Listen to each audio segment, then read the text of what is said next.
ही तुम्हाला आवाज देत आहेत की मर्दा चल उठ जागा हो. तू राजा शिवछत्रपतींच्या महाराष्ट्रात जन्माला आलायस. अरे परिस्थितीवर रडण्यापेक्षा परिस्थितीशी लढण्यात मजा आहे. व्यसनात झिगण्यापेक्षा बलाढ्य होण्यात मजा आहे.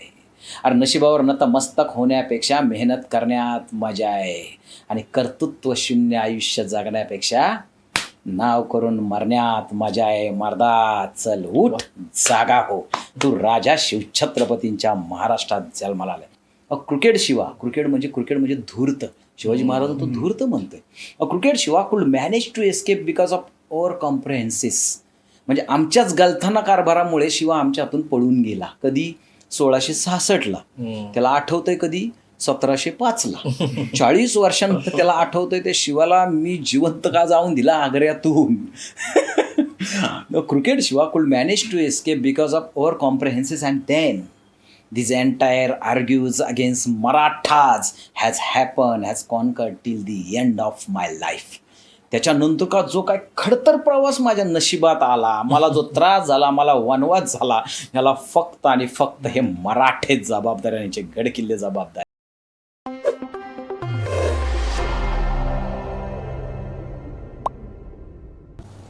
नमस्कार मित्रांनो, मी तुमचा लाडका होस्ट केशव आणि मी केतन.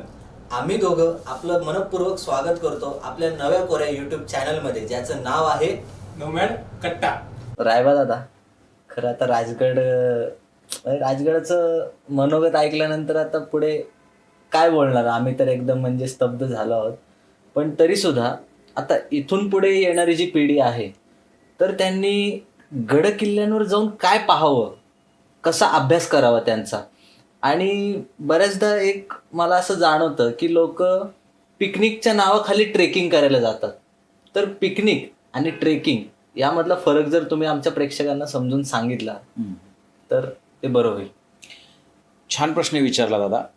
खरं 2 प्रश्न तुम्ही विचारले. हो, पण पहिला प्रश्न मी दुसऱ्यांदा विचारला, दुसरा प्रश्न पहिला घेतो की ट्रेकिंग आणि पिकनिक यातला फरक काय आहे ते कळून घेणं गरजेचं आहे. तर मी येणाऱ्या सर्व माझ्या सह्याद्री मित्रांना आणि स्वतःला जे ट्रेकर्स समजतात ह्या सर्वांना मी एक आवाहन करेल, सांगेल की पहिल्यांदा दोघातला फरक समजून घ्या. ट्रेकिंग करणं ही एक वेगळी पद्धती आहे आणि पिकनिक करणं ही वेगळी पद्धती आहे. ट्रेकिंगमध्ये तुम्ही सर्व नियोजन तुम्हाला तुमच्या हाताशी असावं लागतं. तुम्ही कुठल्या किल्ल्यावर जाणार आहात, कुठल्या ठिकाणावर जाणार आहात, तिथली पार्श्वभूमी कशी आहे, भौगोलिक परिस्थिती कशी आहे, त्याचबरोबर तुमचा बॅकअप प्लॅन कसा असणार आहे, तिथे काय अडचणी येऊ शकतात त्यासाठी तुमच्या सॅकमध्ये काय काय आवश्यक आहे. तुम्ही ज्या दुर्गम भागात जाणार आहात किंवा ज्या भागात जाणार आहात तर तिथे वाटाड्या तुमच्यासोबत असणं गरजेचं आहे. वाटाड्या नाही भेटला तर गाईड तिथं भेटणं गरजेचं आहे. अशा लोकांना 2 पैसे द्या आणि त्या लोकांसोबत तो ट्रेक पूर्ण करा. त्याचबरोबर अवघड वाटा असतात, त्या अवघड वाटांवर चालताना तुमच्या पायात काय हवं, तुमचा ड्रेस कोड कसा असावा, तुमच्या हातात काठी असावी, त्याच्यानंतर फर्स्ट एड बॉक्स असणार, त्या फर्स्ट एड बॉक्समध्ये काय असावं, हे सर्वच्या सर्व तुम्हाला जाणून घेणं आणि माहिती असणं खूप गरजेचं आहे.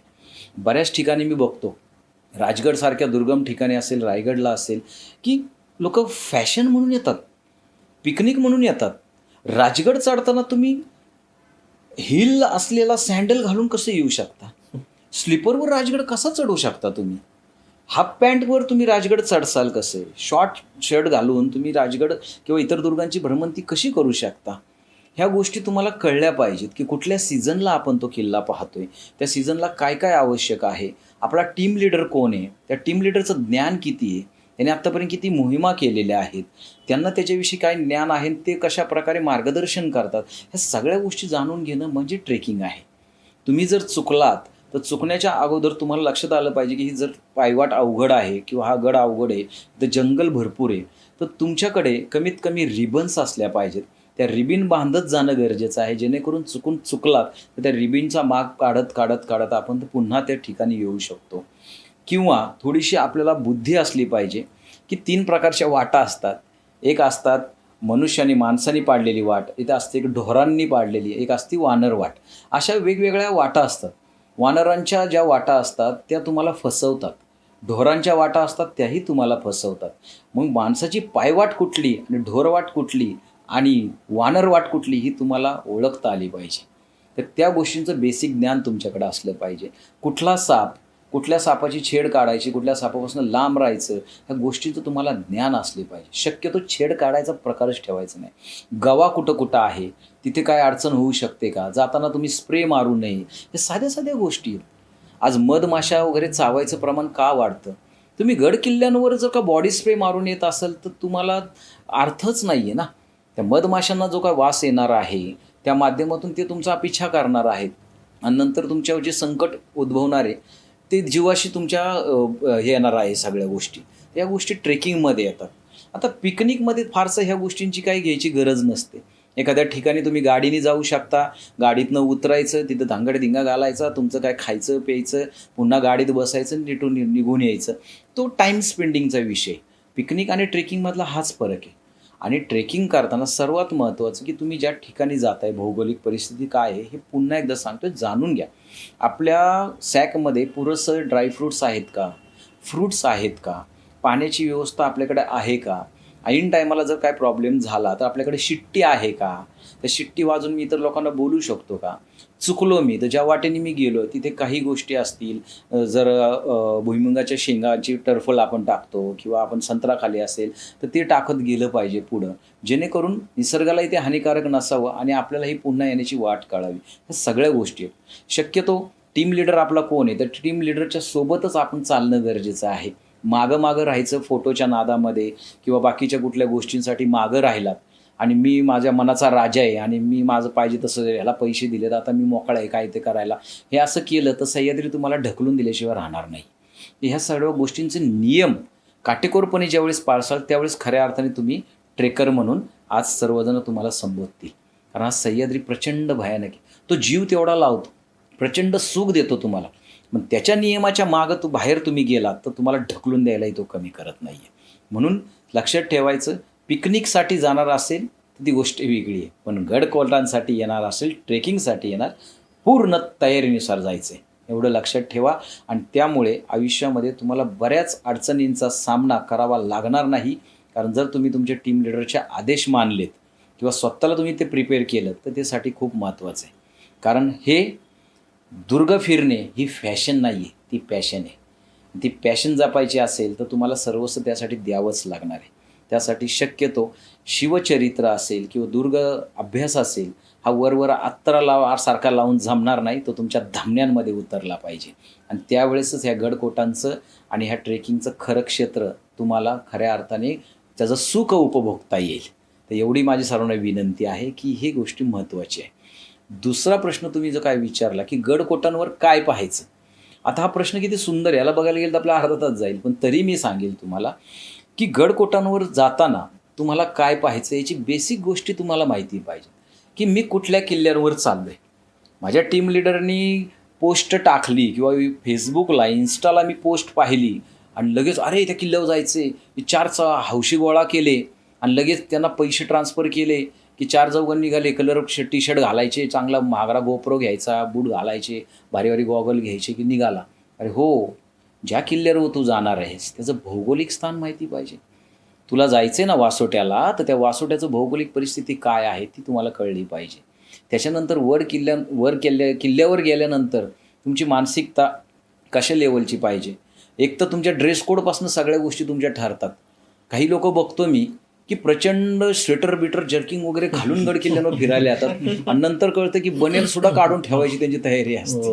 ही परिस्थिती होते. तर तुम्हाला ते लाईट शर्ट्स असणं गरजेचं आहे, फुल शर्ट असणं गरजेचं असतं. ह्या सगळ्या गोष्टी ज्या आहेत त्या तुम्हाला पाळाव्या लागतील. गडकोटांवर जाताना मी सांगितल्याप्रमाणे की कुठल्याही गडकोटांवर जायचं असेल तर पहिल्यांदा जे मुखद्वार आहे त्याचं मुख्य दरवाजा आहे त्याच्यावर तुम्ही पहिल्यांदा नतमस्तक होणं गरजेचं आहे. तिथली धूळ आपल्या मस्तकी लावणं गरजेचं आहे की आता मी माझं सर्व युगो, माझं सर्व बाकीच्या गोष्टी सोडून मी एक अशा शौर्य मंदिरामध्ये मी पदार्पण करतो आहे की जिथं माझ्या राजाचा इतिहास जागलेला आहे आणि तो त्यांनी जागवलेला आहे, मावळ्यांनी जागवलेला आहे. इथं कित्येक प्रसंग घडलेले आहेत, इथं कित्येक वेळास असे आनंददायी आणि प्रचंड युद्धाचे प्रसंग इथं घडलेले आहेत आणि हे आमच्या पूर्वजांचे आहेत. तर इथली भाळी मला लावणं गरजेचं आहे. कारण बऱ्याच लोकांना फक्त भूगोल आहे, आपल्याला इतिहास आहे. मग ते इतिहासाची जाण ठेवणं आपल्याला गरजेचं आहे. त्यावेळेस गेल्यानंतर मुख्य द्वार काय असतं, देवड्या काय असतात, जंग्या काय आहेत, फांजी काय आहेत, कुठे शिलालेख दिसतोय का, विरगळ दिसतात का, त्यानंतर मंदिरं, मग ती मंदिरं ह्या देवाची इथे का असावीत, मग ती मंदिरं पडलेली आहेत, मग त्या मंदिराकडे न डोकवता पुढं निघून जाणं योग्य आहे का, तर तिथं तुम्ही नतमस्तक होणं गरजेचं आहे. कारण त्या मंदिरातल्या त्या देवदेवतांसमोरच अनेक मावळ्यांनी लढायला जाताना तिथं नवस बोललेलं आहे की हे आमच्या राजाचं आता अवतान आले ना, आता आम्हाला जायचं आहे, लढायला जायचं आहे, तर आता आम्हाला शक्ती दे आणि आम्हाला तू स्फुरण दे आणि आमचं रक्षण कर. ह्या सगळ्या गोष्टी तिथं त्यांनी पाया पडून गेले, नारळ फोडलेले आहेत तिथं आणि त्याचा आशीर्वाद घेऊन ते गडकोटांवरून बाहेर पडलेले आहेत. माता भगिनींनी त्याला साकडं घातलेलं आहे की आमचं कुंकू आता लढतंय, ते कुंकू सुखरूप परत येऊन दे, आमच्या राजाचा विजय होऊन दे. या सर्व गोष्टींचं त्या गडकोटांच्या त्या मंदिराशी आज निगडीत आहे.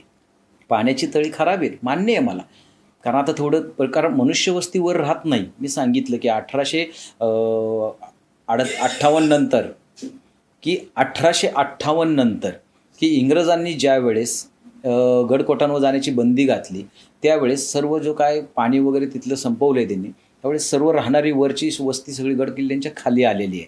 त्यामुळे वर प्रचंड प्रमाणामध्ये आज त्या दुर्गांवर दुर्लक्ष आहे. पण ती पाण्याची तळी खराब आहेत, पण त्या तळ्यांच्या पाठीमागे इतिहास लपलेला आहे.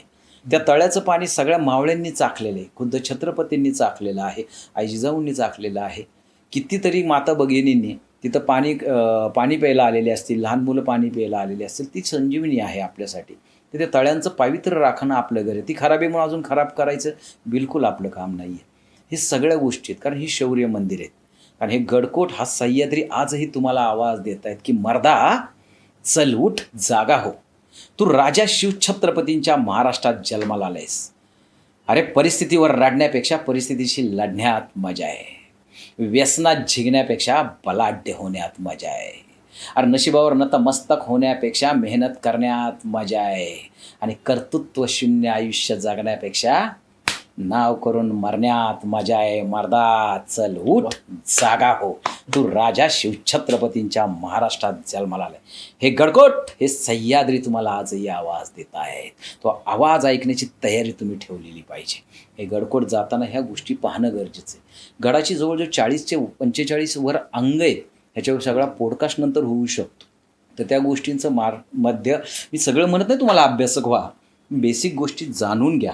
तुम्हाला प्रश्न पडतील तर तुमच्या टीम लिडर्सला विचारा की बाबा ह्याचं महत्त्व काय आहे, आम्हाला एकदा समजून सांगा, त्या गोष्टींचं सांगा. तर इथं शिवप्रभूंचे पावलं उमटलेले आहेत, शंभू छत्रपतींची पावलं आहेत, अनेक मावळ्यांची आहेत, पराक्रमाच्या गाथा आहेत, त्यागाच्या गाथा आहेत, संस्काराच्या गाथा आहेत, सणसूद झालेले आहेत. अशा गडकोटांना जाणवताना हे भावना पाहिजेत. म्हणजे 50-50 किल्ले 100-100 किल्ले झाले तरी तर तुम्हाला जर का किल्ल्यांचा भाव समजत नसेल तर ते भावनाहीन किल्ले फिरण्यात काही अर्थ नाही आहे. तुम्ही ट्रेकर नाही होणार, तुम्ही फक्त वॉकर होणार. ट्रेकर आणि वॉकरमध्ये भरपूर प्रचंड फरक आहे. आणि don't visited your forts, just understand your forts, हे लक्षात घ्या. कारण हा दुर्गराज राजगड असेल किंवा अनेक किल्ले असतील, ह्यांनी खरा इतिहास आपल्या खांद्यांवर त्यांनी जोपासला आणि महाराजांचं स्वराज्य उभं केलेलं आहे. हे मी सांगत नाही आहे, खुद्द औरंगजेबाने सांगितलेलं आहे की या गडकोटांनी मला किती त्रास झालेला आहे आणि ह्या मराठ्यांनी मला कसा त्रास दिलेला आहे. औरंगजेब मेला 1707ला, 20 फेब्रुवारी 1707ला औरंगजेब मेला. 1705मध्ये त्यांनी त्याचं मृत्यूपत्र लिहून ठेवलेले. त्याच्यामध्ये 12 वेगवेगळे पॉईंट्स आहेत. त्यातला 11वा खूप महत्त्वाचं कलम आपल्यासाठी मुद्दामून इथं सांगतोय. त्यांनी फारसीमध्ये लिहिले, ते इंग्रजीमध्ये प्रकाशित आहे. मी तुम्हाला मराठीमध्ये समजून सांगणार आहे, नाही तर तुम्ही माणसाला औरंगजेब इंग्रजी कधी बोलायला. तर तो लिहून ठेवतो, the important pillar of any administration, व्यवस्थापनाचा सर्वात महत्त्वाचा खांब कोणता, that the leader should ought to know what is happening in and around him. नेतृत्वाला माहिती पाहिजे त्याच्या आजूबाजूला काय चालले, त्याची इत्थंभूत माहिती त्या नेतृत्वाला असलीच पाहिजे. A moment slaps on it, एका क्षणाची दिरंगा, एका क्षणाचा हलगर्जीपणा, आणि दिस right to such a shame and embarrassment. त्यामुळे तुमच्या पदरी अशी लाच पडते ना की ती तुम्ही कधी विसरू शकत नाही. अ क्रिकेट शिवा, क्रिकेट म्हणजे धूर्त. शिवाजी महाराज तो धूर्त म्हणतोय. अ cricket Shiva could manage to escape because of over comprehensions. म्हणजे आमच्याच गलथाना कारभारामुळे शिवा आमच्या हातून पळून गेला. कधी 1666ला. त्याला आठवतंय कधी 1705ला. 40 वर्षानंतर त्याला आठवतंय त्या शिवाला मी जिवंत का जाऊन दिला आग्र्यातून. Cricket Shiva could manage to escape because of our comprehensions, and then this entire argues against Marathas has conquered till the end of my life. त्याच्यानंतर का जो काय खडतर प्रवास माझ्या नशिबात आला, मला जो त्रास झाला, मला वनवास झाला, ह्याला फक्त आणि फक्त हे मराठेच जबाबदार आहेत, यांचे गडकिल्ले जबाबदार आहेत. हे औरंगजेबाला कळले. लक्षात ठेवा, हे गडकिल्ले प्रचंड शक्तिशाली आहेत. महाराजांचा खरा सार आयुष्याचा त्यांनी दाखवलेला आहे. तर ह्या औरंगजेबाने सांगितलं तेवढं तरी शहाणं व्हा. ते गडकिल्ल्यांवर फिरताना त्या भावना ठेवा की ही आमची शौर्य मंदिर आहे. तिथं जाताना तुमच्या भावना काय असल्या पाहिजेत. तर ही मंदिरं खूप सुंदर आहेत, ती अनुभवा. गडकिल्ल्यांवर गेल्यानंतर त्याचा भाव तरी शोधा. फोटो काढसाल, एन्जॉय करसाल, प्रचंड करसाल, पण जाताना कुठे जंगलामध्ये तुम्ही मोठमोठे साऊंड लावून फिरत असाल तर ते चुकीचं आहे. त्याला आज जर का तिथल्या प्राण्यांना आणि पक्ष्यांना त्रास होत असेल, जनावरांना त्रास होत असेल, तर हे तुम्हाला ओळखता आलं पाहिजे की इथं आलेलो आहे आपण, ह्या शहरीकरणातून दूर आलेलो आहे आपण, आणि इथे आपल्याला मानसिक शांतता पाहिजे. इथनं प्रेरणा घेऊन जायची, इथनं धांगडधिंगा घालून जायचं नाही आहे. तर ह्या गोष्टी आपल्याला समजल्या पाहिजेत. तुमच्या मुखातनं काय उच्चार येतात हे पण खूप महत्त्वाचं आहे. तुमच्या माता भगिनींकडे पाहण्याचा दृष्टिकोन कसा असेल हे गडकिल्ल्यांवर तुम्हाला समजलं पाहिजे. कारण माझा राजा रयतेचा राजा आहे. त्याला कुठल्याही बेशिस्तपणा त्यांना कधी आवडला नाही, विशेष करून स्त्रीशक्तीविषयी. ही जी जाणीव तुम्हाला असू द्या. ह्या छोट्या छोट्या गोष्टी जर आपण सगळ्या पाळल्या तर मला वाटतं येणाऱ्या काळामध्ये ती गडाची स्वच्छता मोहीम करणं ही गरज लागणार नाही. तुम्हाला जर कळलं ना की मी माझी भरलेली पाण्याची बॉटल वर घेऊन जातोय, तर ती मोकळी आणायला तुम्हाला काही हरकत नाही ना. तुम्ही घेऊन अजून 4 बाटल्या तुमच्या सॅकमध्ये आणल्या पाहिजे की माझी जबाबदारी आहे. इतरांनी टाकलेत ना, मी घेऊन येतो खाली डस्टबिनमध्ये टाकतो. ह्या गोष्टी खूप महत्त्वाच्या आहेत, ह्या भाव आहेत. तर तुम्ही खरं उत्तम ट्रेकर होसाल. नाहीतर तुमच्या आणि बाकीच्या नुसत्या वॉकर लोकांच्यामध्ये काही फरक पडणार नाही. त्यामुळे ही गोष्ट खूप सारी समजून घेण्यासारखं आहे, प्रचंड बोलण्यासारखं आहे. पण मला वाटतं एवढं जरी बेसिक कळलं लोकांना तरी प्रचंड ह्या गडकोटांची ऊर्जा तुमच्यामध्ये सामावेल आणि गडकोटांचं पावित्र्य तुम्ही सांभाळू शकाल. नक्कीच दादा. आणि एकंदरीत आज जी काही चर्चा केली आपण, त्यावरून माझी एक विनंती अशी होती की नोमॅड थ्रिल्स परिवारातर्फे जेव्हा कधी राजगड अभ्यास मोहीम आयोजित करण्यात येईल तर त्यासाठी आपण नक्की आमच्यासोबत यावं आणि आम्हाला राजगड पूर्ण सांगावा, दाखवावा, ही आम्ही आपल्याला विनंती करतो.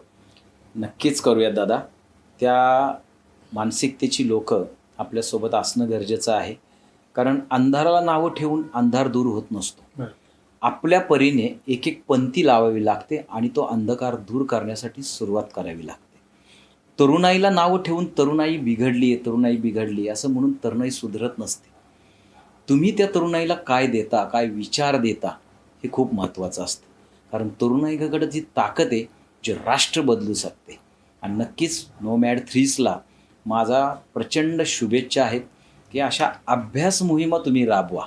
नक्कीच. नुसते गाडीत कोंबून तिथं घेऊन जाणं आणि येडवाकडे माहिती देऊन तुम्ही ते पैसे कमवणं हे बरेच लोक करतात. ज्यांना गड किल्ल्यांचं महत्त्व माहिती नाही, ज्यांना शिवाजी महाराजांचं त्याग माहिती नाही, महाराज माहीत नाही, मावळा कशाला म्हणतात, मावळे कशाला म्हणतात हे माहिती नाही आहे, अशी लोक गाड्या भरभरून घेऊन जातातच. रतनगडावर काय अवस्था चालली आपण बघतो, रायगडावर काय अवस्था चालली आपण पाहतो की तिथं काय प्रचंड भयानक मानसिकतेची लोक येतात.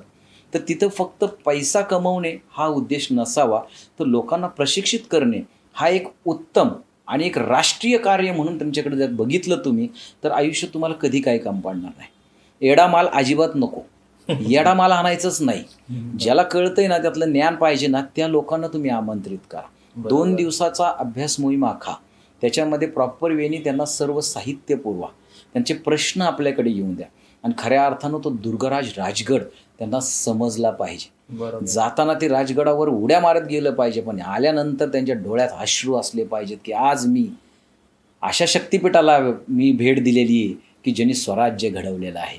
आणि अशा शक्तिपीठाचं ते पवित्र माती भाळी लावून त्यांनी घरी आलं पाहिजे. कारण नवनिर्मिती ही फक्त राजगडावरूनच तुम्हाला ती शक्ती मिळते. लढण्यासाठी ताकद राजगडावरनं तुम्हाला मिळू शकते. कारण माझ्या राजा तिथं 24 वर्ष राहिलेला आहे. त्यासारखा पवित्र आत्मा, त्यासारखं पवित्र क्षेत्र यामध्ये कुठले नाही. किती क्षेत्र आहेत? 12 क्षेत्र आहेत ना आपली. तीर्थक्षेत्र. हे 13वं 14वं तीर्थक्षेत्र आहेत आपल्याकडे सगळे.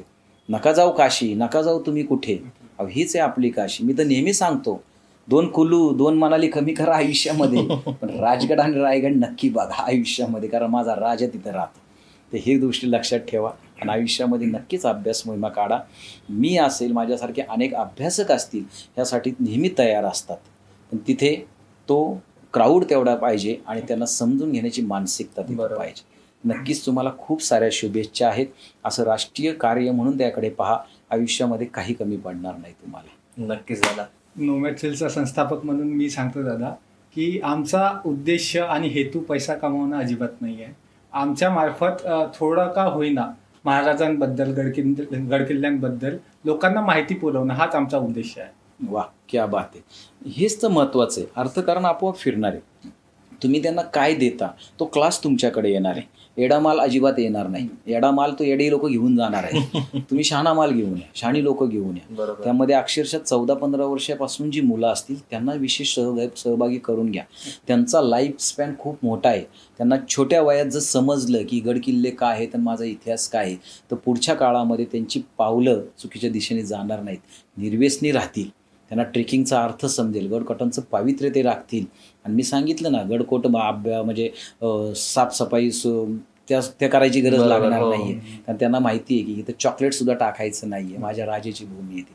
जे काय आहे ते माझ्या सॅकमध्ये मी पुन्हा घेऊन जाणार आहे. जाताना काय घेऊन जायचं आहे, तर फक्त आठवणी घेऊन जायचं आहे. आणि तिथं ठेवायचं आहे काय, तर माझ्या फक्त पाऊल खुणा त्या गडकोटांवर ठेवायच्या. बरोबर. बाकी कुठलाही काही कचरा किंवा बाकीच्या गोष्टी टाकायच्या नाही. हे समजेल. 14-15 वर्षाची मुलं घ्या, शाळेमध्ये ह्या मोहिमा राबवा, कॉलेजमध्ये ह्या मोहिमा राबवा. नक्कीच. कारण ही पुढचे तटरक्षक आहेत, हे पुढचे गडरक्षक आहेत, हे पुढचे संवर्धन करणारी लोक आहेत. त्यांना योग्य दिशा जर योग्य वेळी भेटली तर मला वाटत नाही की तुम्ही सरकारवर डिपेंड राहाल. सरकार त्याच्या परीने काम करेल, पण उरलेलं काम आपल्यालाच करावं लागणार आहे. महाराजांचं काम केलं, पण त्यांच्या मावळ्यांनी त्यांची निष्ठा राखलेली आहे. शेवटपर्यंत छत्रपती शिवाजी महाराजांना आज ह्या स्वराज्यामध्ये शिवाजी महाराजांना शंकर मानून, महादेव मानून त्यांच्यापुढं आपल्या देहाच्या दीपमाळा ठेवल्यात आमच्या मावळ्यांनी. आणि स्वतःच्या प्राणाची बिलवदलं वाहत ह्या स्वराज्याचं रक्षण त्यांनी केलेलं आहे. आणि हीच गोष्ट आता आपल्याला करावी लागेल. आता आपल्याला अफजल खान येणार नाही, आपल्याला औरंगजेब येणार नाही, तुम्हाला इंग्रज ओळ्या घालायला येणार नाही आहेत. आता फक्त आणि फक्त तुम्ही आणि गडकिल्ले हवं तसं जाणून घ्या. प्रचंड चांगली पुस्तकं आहेत, त्याचं अध्ययन करा, वाचन करा आणि छान प्रकारे तुमच्या इतिहासाचा जागर करा. कारण असं म्हणलं जातं, जो इतिहास विसरतो तो आयुष्यामध्ये कधीही पुढं जाऊ शकत नाही. आणि हाच विषय महत्त्वाचा आहे. इतिहास जो विसरला त्याचा इतिहास आयुष्याचा होण्याशिवाय राहणार नाही. ही गोष्टी खूप महत्त्वाच्या आहेत आपल्यासाठी. रायबा दादा, खरं तर आज इतक्या सखोलपणे दुर्गराज राजगडाबद्दल तुम्ही खूप काही आम्हाला सांगितलंय. पण जेव्हा मी तुमचं दुर्गराज राजगड हे पुस्तक वाचलं तर तेव्हा आपली चर्चा झाली आणि त्यामध्ये तुम्ही मला सांगितलं की केशव दादा, ह्या पुस्तकामध्ये मी जी माहिती मांडलेली आहे ती काहीच नाही, अजून खूप काही राजगडाबद्दल मांडायचं बाकी आहे. तर राजगडाबद्दल नेमकं तुम्हाला इतकं अजून काय मांडायचं आणि का मांडायचंय? खरं पाहता राजगड ही भूमीच एवढी पवित्र आहे ना की त्याच्यावर 10 रायबा नाही, 110 रायबांनी अभ्यास केला तरी कमी पडणार आहे. आणि खूप जणांनी काम त्यावर करणंही आवश्यक आहे. आता एक्झाम्पलच सांगतो असं की आताच दशावतार मूवी येऊन गेला छानपैकी. त्यानंतर आता कांतारा चॅप्टर 1 त्याचंही चाललेलं आहे, सगळीकडे पाहतो आपण. ते विषय खूप चांगले विषय त्यांनी निवडलेले आहेत. क्षेत्रपालाचे आहेत, ग्रामीण देवदेवतांचे आहेत, आपली संस्कृती याच्या जवळ नेणारे ते विषय आहेत. पण ते विषय त्यांनी इंटरनॅशनल लेवलपर्यंत मांडले, ते जागतिक व्यासपीठाच्या वर मांडलेले आहेत ते. पण मला एक विषय पडतो की इंटरनॅशनल लेवलची फिगर माझ्या हातात आहे. ते खुद्द छत्रपती शिवाजी महाराज, ते नरसिंह आहेत. आणि त्या नरसिंहाच्या गुहा जे आहे तो आमचा दुर्गराज राजगड आहे. ते सिंहाची गुहा दुर्गराज राजगड. आणि या दुर्गराज राजगडाचा सर्वांगीण अभ्यास करायचा म्हणलं तर 7 जन्म कमी पडतील आपले. मग हीच जी माझी मनीषा आहे, माझ्या मनामध्ये आहे भावना की हा राजगड आज जगाच्या पाठीवर जर सर्वात सुंदर किल्ला म्हणून त्याकडे पाहिलं जातं, तर तो पोचला पाहिजे लोकांपर्यंत, तिथे ते गेलं पाहिजे. इंटरनॅशनल लेवलची फिगर महाराज आहे, तर इंटरनॅशनल लेवलचा किल्लाही आपल्याकडे आहे, पण त्या किल्ल्याचं मर्म, त्या किल्ल्याची प्रसार होणं गरजेचं आहे. ते वास्तविक पाहणं, त्याची पूर्ण माहिती लोकांना असणं गरजेचं आहे. बऱ्याच चांगल्या लोकांना राजगड रायगड मधला फरकच समजत नाही. ही आपली दुर्दशा आहे. तर हा थोडासा त्यात माझा एक विषय होता की जर कांतारा पिक्चर सारखा एक चांगला छोटासा विषय सुद्धा घेऊन जर तुम्ही जागतिक व्यासपीठावर मांडत आहात, तर दुर्गराज राजगड सारखा एक प्रभावी विषय घेऊन जर का तुम्ही आज पुस्तक निर्मितीच्या माध्यमातून असेल, डॉक्युमेंटच्या माध्यमातून असेल, अभ्यास मोहिमांच्या माध्यमातून असेल, डॉक्युमेंटरीच्या माध्यमातून असेल, तर जगापुढं आला पाहिजे. आणि तो नुसता मराठी भाषेतच नाही, तर माझं स्वप्न आहे की हा दुर्गराज राजगड इंग्लिश भाषेमध्ये 202 देशांमध्ये पोहोचला पाहिजे. जगाने इकडे धाव घेतली पाहिजे की असं काय त्या दुर्गावर की तो इंटरनॅशनल लेवलची फिगर जी शिवाजी महाराजांनी जगाला हादरा देणारी घटना घडवली, ज्यांनी 300-350 वर्षाची जी काय प्रचंड भयानक परिस्थिती होती ती त्यांनी बदलून टाकली आणि तिथे हिंदवी स्वराज्याची स्थापना केली.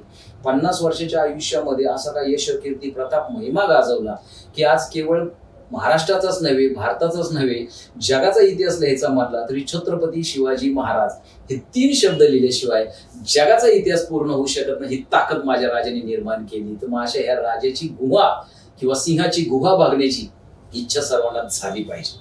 म्हणून माझं असं म्हणतो की या राजगडावर आज PhD करायची माझी जी मनीषा आहे, त्याबाबतीत माझा आज चालू आहे प्रवास. तर नक्की शिवछत्रपतींच्या आशीर्वादाने तोही लवकरच होईल आणि एक वेगळ्या प्रकारचा राजगड लोकांसमोर मांडलं तर माझ्या आयुष्याचं सार्थक होईल. एवढी शिवरायांची अगदी माझी प्रार्थना आहे की हे काम लवकरात लवकर पूर्ण व्हावं. त्यामुळे हा राजगड नेहमीच सगळ्यांच्या स्मरणात राहील, स्फूर्ती देणारा हा राजगड आहे. त्यामुळे राजगडवर खूप काम करायचं अजून बाकी आहे. नुसतंच राजगडावर जाऊन बाकीच्या गोष्टी करण्यापेक्षा अभ्यासातून राजगड समोर येणं गरजेचं आहे. तर पुढचा काही लवकरच तुम्हाला गुड न्यूज मिळेल आणि राजगडचं वेगळं रूप आपल्या समोर अजून मांडण्याचा मी नक्कीच प्रयत्न करेन. नक्कीच दादा. तर जाता म्हणजे आता दुर्गराज राजगडावर ही पॉडकास्ट होती. राजगडाबद्दल जेवढं जास्त जाणून घेण्याचा आम्ही प्रयत्न केला त्याच्या 10 पटीने माहिती तुम्ही आम्हाला इथं दिलेली आहे. त्यामुळे प्रेक्षकांनी आतापर्यंत पाहिलं नसेल असा राजगड आज तुम्ही दाखवला आणि तो सांगितलाय. तर नुकतंच आता 5 तारखेला तुमचं एक नवीन पुस्तक प्रकाशित झालेलं आहे, ज्याच्यामध्ये खास करून शिवाजी महाराजांवर रचलेली काव्य आहेत आणि ती काव्य तुम्ही पुस्तकासोबतच एक आधुनिक पद्धतीने मांडण्याचा प्रयत्न तिथं केलेला आहे. तर त्या पुस्तकाविषयी आणि नुसतं पुस्तकाविषयी नाही तर त्याच्यामध्ये असलेल्या काही काव्यांविषयी आम्हाला ऐकायला आवडेल. नक्कीच. मी सायन्सचा विद्यार्थी, त्यामुळे मला प्रचंड प्रश्न पडतात. त्यामुळे का, कुठं, कधी, केव्हा, कोणी, कशासाठी हे सातत्याने प्रश्न पडतात आणि याचा मागोवा घ्यायचा मी नेहमी प्रयत्न करतो. मी राजगड जाणून घेतला, त्यातनं महाराजांचं दुर्ग प्रशासन मांडलं. माझे शिवनीती नावाचं एक पुस्तक आहे, त्यातनं आज्ञापत्रांचा आपण पूर्णपणे गोषवारा त्यात घेतलेला आहे. त्यात महाराजांच्या आज्ञापत्रातनं महाराजांचा प्रशासकीय दृष्टिकोन जाणून घेतलेला आहे. पण आता नव्याने जे प्रकाशित झालंय जे पुस्तक इंद्रजीवी जंबपर, हे पुस्तक का प्रकाशित करूशी वाटलं तर छत्रपती शिवाजी महाराजांच्या दरबारातील एक राजकवी होते ज्यांचं नाव कविराज भूषण, ज्यांनी खुद्द छत्रपती शिवाजी महाराजांना समोर पाहिलंय. त्यांच्या सोबत ते 2 ते 3 वर्ष वावरलेले आहेत आणि ते वावरलेत कुठं तर दुर्गेश्वर रायगडावर वावरलेले आहेत. आणि त्या रायगडावर बसून त्यांनी 585च्या अधिक काव्य केलेली आहेत. आपलं दुर्दैव असं आहे की ती काव्य एक तर हिंदी आणि ब्रज भाषेत आहेत, कारण आपल्या लोकांना ती दोन्ही भाषा झेपल्या नाहीत म्हणून ती काव्य आज बाजूला पडली. पण ती काव्य साधी नाहीये, ते राष्ट्रीयत्वाचं जागर करणारे काव्य आहेत. शिवछत्रपतींच्या विविध पैलूंचा एक वेगळ्या प्रकारचा उलगडा करणारी ही काव्य आहेत. आणि खुद्द छत्रपतींना पाहून ज्यांनी ती काव्य रचली त्यामुळे ती थेट लोकांपर्यंत पोहोचतात. त्यामुळे एक ऐतिहासिक दस्तावेज म्हणून त्याकडे पाहिलं जातं. तर ही काव्य आज ब्रज भाषेतनं मी जे केले ते स्वैर भाषांतर केलेलं आहे, त्याचा अर्थ त्याच्यामध्ये दिलेले आहेत. एवढंच नव्हे तर ती काव्य कशी मुखद्वत करावी, त्या शब्दांची ओळख कशी करावी आणि ती काव्य कशा प्रकारे मांडावी यासाठी मी त्याच्यामध्ये आधुनिकतेचा वापर केला. एक स्कॅनर दिलेला आहे, तो स्कॅनर जर तुम्ही स्कॅन केला, प्रत्येक काव्याच्या खाली मी स्कॅनर दिलेला आहे, तो स्कॅन जर तुम्ही स्कॅनर जर स्कॅन केला तर तुम्हाला थेट युट्यूबला तुम्हाला ऍक्सेस मिळतो आणि त्या युट्यूबला ती काव्य कशी बोलावीत ह्याची लिंक तुम्हाला तिथे मिळते आणि ती काव्य सहजासहजी तुमच्या कानावर पडतात. कारण आतापर्यंतचा इतिहासातला एक अभिनव प्रयोग, महाराष्ट्राच्या इतिहासामध्ये हा केलेला हा पहिला अभिनव प्रयोग आहे आणि तो आपल्या हातून आपण तिथं करायचा प्रयत्न केला. आता यात 585 काव्य आहेत का? तर बिलकुल नाही. छत्रपती शिवाजी महाराजांचे विविध पैलू उलगडून दाखवणारा, औरंगजेबाची नाचक्की करणारे आणि शिवाजी महाराजांच्या विविध लढायांचं वर्णन करणारे, अशा शिवाजी महाराजांच्या गुणांचं वर्णन करणाऱ्या अनेक गोष्टींचं 30 छंदांचं तिथे कलेक्शन केलंय किंवा ते निवडलेत आणि ते असं मी पुढे तिथं मांडणी केलेली आहे. आणि काव्य खूप सुंदर आहेत, राष्ट्रीयत्वाचा जागर करण्यासाठी केलेली आहे. आणि विशेष म्हणजे छत्रपती शिवाजी महाराजांचं खोटं कौतुक करणे किंवा खुशमस्करी करणे याच्यासाठी ती काव्य रचलेली नाहीयेत. तर आजच्या पिढीने आज लोकनायक असलेल्या छत्रपती शिवाजी महाराजांना आपल्या हृदय मंदिरामध्ये स्थानापन्न करणे, राष्ट्रप्रेम, देव, देश, धर्म याच्याविषयी एक चांगली भावना निर्माण करण्यासाठी त्याच हृदय मंदिरामध्ये महाराजांना त्यांनी स्थानापन्न करावं यासाठी त्या काव्यांचं मी तिथे जागर केलेलं आहे. ते काव्य खूप सुंदर आहेत आणि अतिशय छानपैकी आपण ते मांडण्याचा प्रयत्न त्यात केलेला आहे. दादा माफ करा, थोडस थांबवतो, पण पुस्तकाविषयी माहिती सांगण्याबरोबर जर 2-3 छंद तुम्ही इकडे ऐकवले तर आम्हाला ते खूप आवडेल. हो, ते काव्य एकदा बोलायला लागलं मीच थांबायचं नाही, कारण ती काव्य प्रचंड जबरदस्त एनर्जेटिक आहे. तर ठीक आहे, तुमच्या विनंतीला मान देतो. कविराज भूषणांनी जी काव्य निर्मिती केलेली मी सांगितलं, वेगवेगळ्या विषयांवर हात घातलेला आहे. तर आजचा पॉडकास्ट स्पेशली आपल्या राजगडासाठी आहे, गड किल्ल्यांसाठी आहे.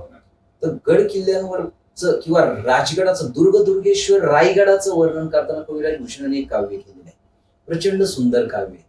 कविराज भूषण म्हणतायत की जा परे साहितने शिवराज सुरेश की ऐसी सभा शुभ साजे, यो कवी भूषण जंपत हेल की संपत्ति को अलकापति लाजे, जा मदी तीन हु लोको को दीपति ऐसो बढ़ो गड राय विराजे, वारी पातालसी माची मही अमरावती की छबी ऊपर छाजे, अमरावती की छबी ऊपर छाजे. याचा अर्थ असा आहे की जा परे साहितने शिवराज सुरेश की ऐसी सभा शुभ साजे.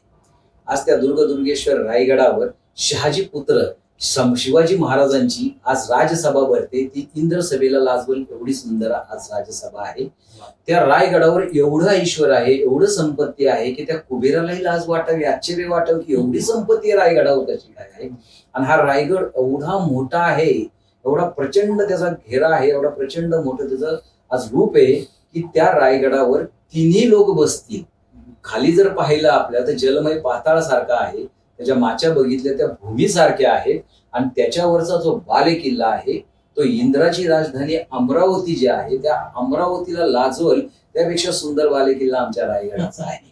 त्याचं वर्णन करताना त्यांनी त्या काव्याची निर्मिती केलेली आहे की जा परे साहितने शिवराज सुरेश की ऐसी सभा शुभ साजे, यो कवी भूषण जंपत हेल की संपत्ति को अलकापति लाजे, जा मदी तीन हु लोक को दीपति ऐसो बढ़ो गड राय विराजे, वारी पातालसी माची मही अमरावती की छबी ऊपर छाजे, अमरावती की छबी ऊपर छाजे.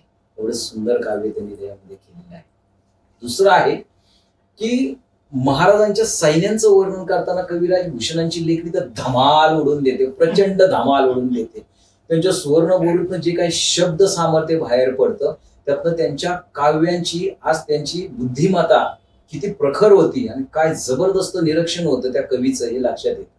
ते सांगतायत की शिवाजी महाराजांचं सैन्य ज्यावेळेस बाहेर पडतं ते युद्ध जिंकायला, म्हणजे युद्ध लढायला नाही, युद्ध जिंकायला बाहेर पडत असतं.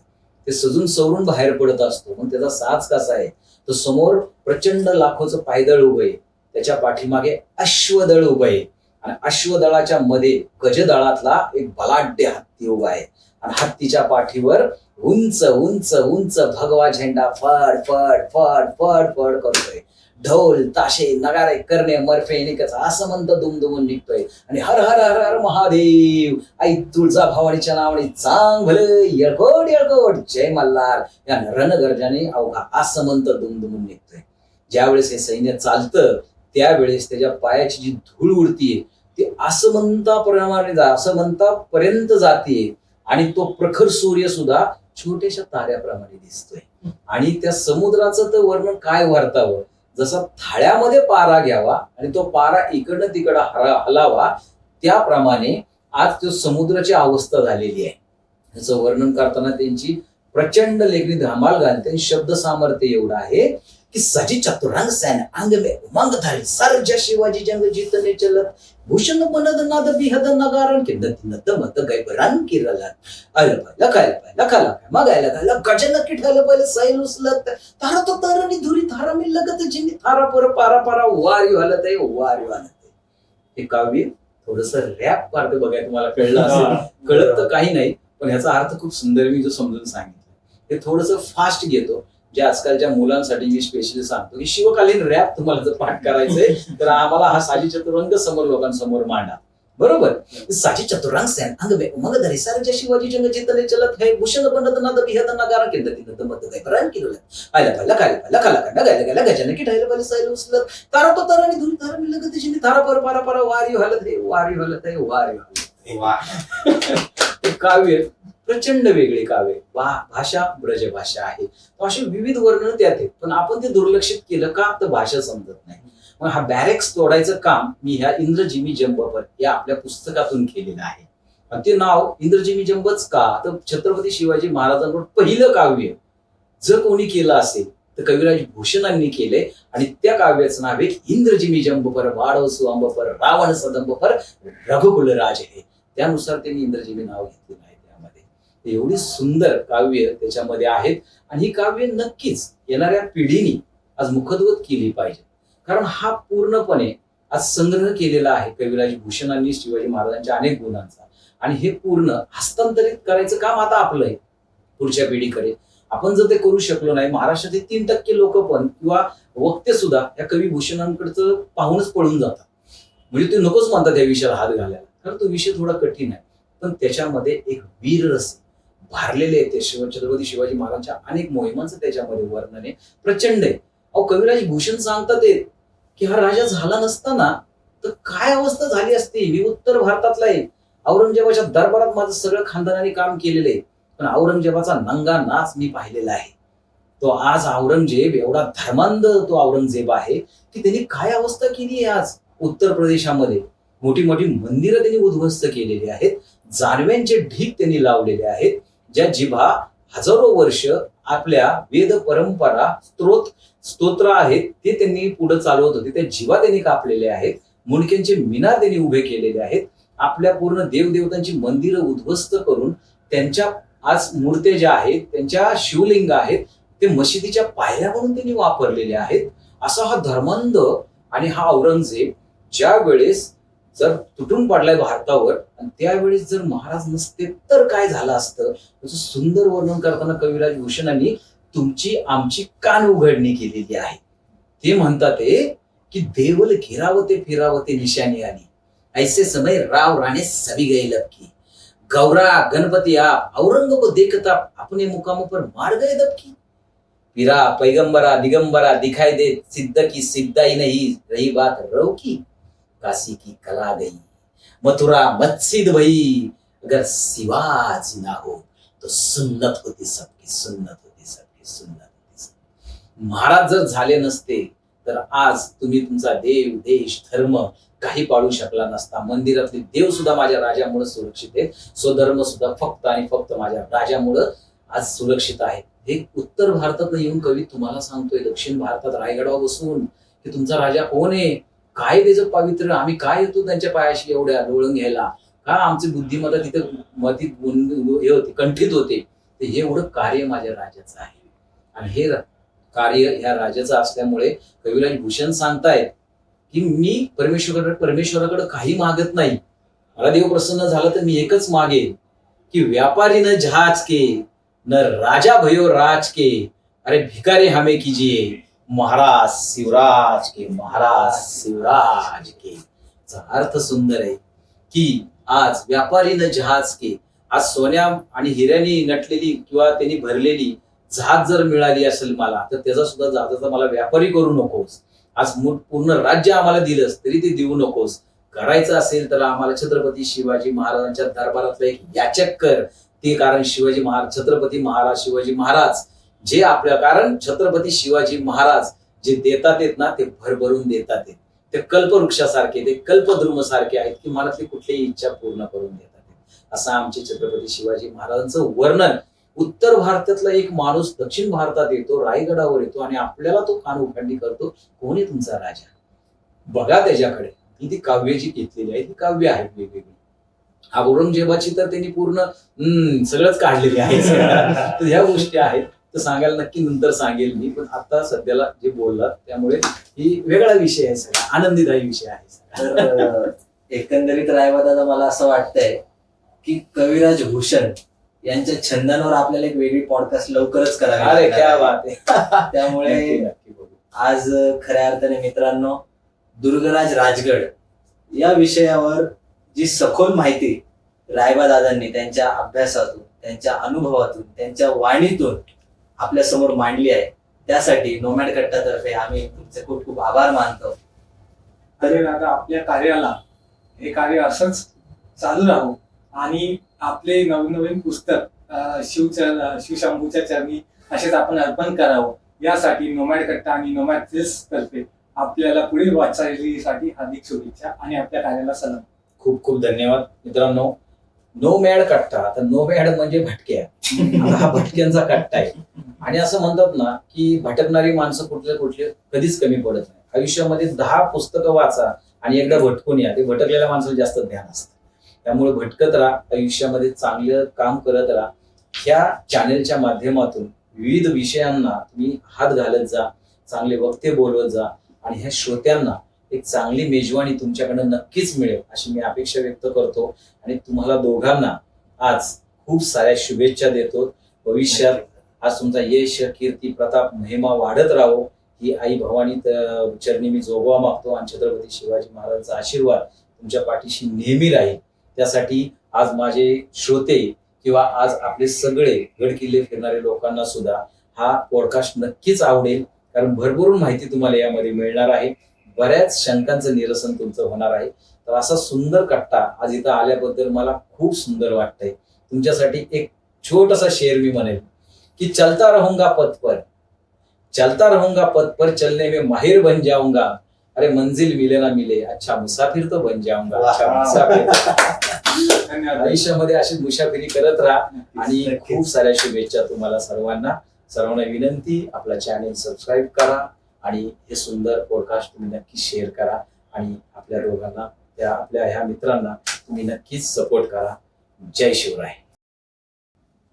तर रायबा दादा, आज तुम्ही नोमॅड कट्टामध्ये आलात, आम्हाला माहिती दिली, त्यासाठी आम्ही खूप खूप आपले आभारी आहोत.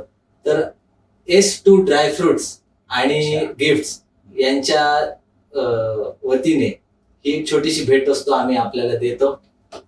खूप खूप धन्यवाद. सुंदर गिफ्ट मला दिलं त्याबद्दल. आज हे सुंदर गिफ्ट मी स्वीकारतच आहे. अर्थात तुम्ही मला गिफ्ट दिलं आहे, माझंही काम आहे. मी एक लेखक आहे आणि लेखकाचं काम आहे म्हणजे बुके देण्यापेक्षा भूक देणं गरजेचं आहे. कारण हे विचार जास्तीत जास्त लोकांपर्यंत पोहोचावे यासाठी मीही माझ्याकडनं एक छोटीशी भेट तुम्हाला तिथं देत आहे. आपलं नवीनच प्रकाशित झालेलं महाराजांच्या विविध गुणांचं आज गुणदर्शन देणारं, विविध गुणांवर आज कविराज भूषणांनी केलेली ही काव्य आहेत. ही काव्य आज हे पुस्तक मी आपणास भेट देत आहे. इंद्रजिमी धन्यवाद दादा. हे सुंदर पुस्तक आपल्याला मी इथे भेट करत आहे. या पुस्तकाचा प्रचार प्रसार आणि जास्तीत जास्त लोकांपर्यंत ही काव्य पोहोचावीत यासाठी आपल्याला खूप साऱ्या शुभेच्छा. दादा आणि भेटवस्तूसाठी, पुस्तकासाठी खरं तर खूप खूप आभार.